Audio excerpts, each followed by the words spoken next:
What are we doing here? And where are we gonna go? It's like we just woke up one morning, and then it's welcome to the show.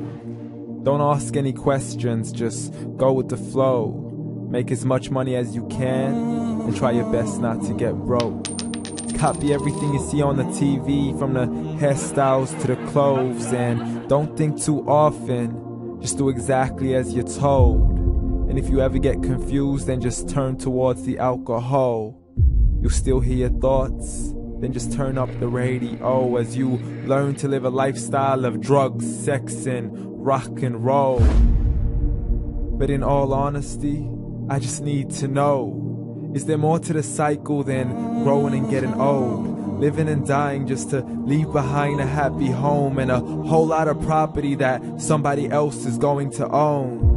I just really need to know before the casket's closed, 'cause I'm not willing to gamble with my soul, nor am I ready to take any chances. These are just simple life questions, and I'm just searching for some answers. Like, what are we doing here? And what is our purpose? How did we get here, and who made us so perfect? And what happens once we go, or is this world all really worth it? Questions we don't answer because apparently we don't really have to. There's no purpose to this life and our existence is merely natural. Then in that case, please let me ask you, did you create yourself, or was it somebody else who had fashioned you? 'Cause you're a being that's impeccable, faultless and unparalleled. You're a product of supreme intelligence, and I'm merely being rational. For there isn't a camera on this earth that can come close to the human eye, nor a computer that can compete alongside the human mind. And if the whole world was to come together, we wouldn't be able to create a single fly. So many signs, yet we still deny. As science tries to justify that all this could come from none, when it's a simple sum. 0 plus 0 plus 0 cannot possibly ever give you 1. So from where did all this order come? For everything has its origins, a maker, a creator of its own. I mean, the only reason you're watching this video is because somebody had to press upload. So we can believe in the Big Bang, but I'd rather believe in He who caused it to explode. Allah, the creator of everything, along with every single soul. The ever-living, the master, the only one who is in control. Unlike his creation, beyond our imagination. And no, he's not a man, nor does he have any partners in association. He's on his own. And no, he did not ever leave us alone.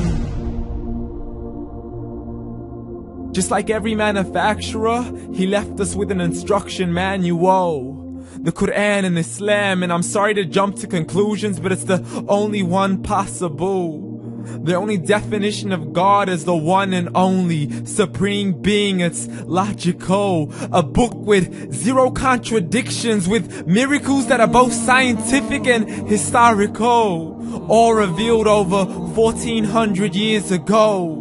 Like the detailed description of the human embryo. The descriptions of the human embryo in the Quran cannot be based on scientific knowledge in the 7th century. To the mountains as pegs holding firm the earth below, and the 2 seas that don't mix in a complete separate flow. To the planets in orbit, alternating night and day as they stay in flow. The expansion of the universe and the creation of everything from H2O.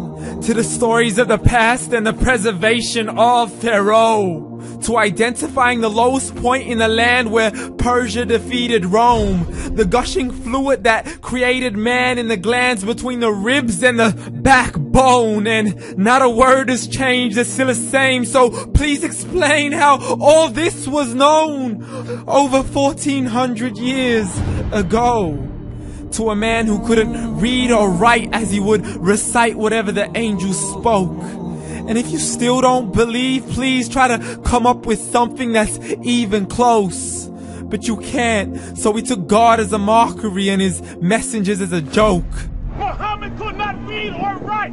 How's somebody who can't read or write gonna start a religion? Dismissed his scriptures as legends and tales of the ancient folk, as we live life according to our whims, desires, and hopes. saying this life is the only home we will ever know. We will live then die, then simply turn to bones. YOLO! Correction, after the grass dies, the rain arrives and it regrows, and Allah promises to do the same thing to your very soul and bring you back from your very fingertips to your toes, as the all-seeing supreme being watches us so close, and we are surely being tested in our wealth, our health, and our self, and everything that we've been blessed with. So believe, for we will surely be resurrected and be brought back to our Lord and account for every single deed, as He hands us our books and orders us to read. From the bad to the good and everything in between. You yourself are sufficient for your own accountability, so don't be mad at me. You are the one who thought He wouldn't come back to me. I gave you a whole life long to search after me, but you were busy in all that which was temporary. So read, and glad tidings to all those who believed. And if you disbelieve, read. And don't let that day be the first day you find out what your life really means. Read.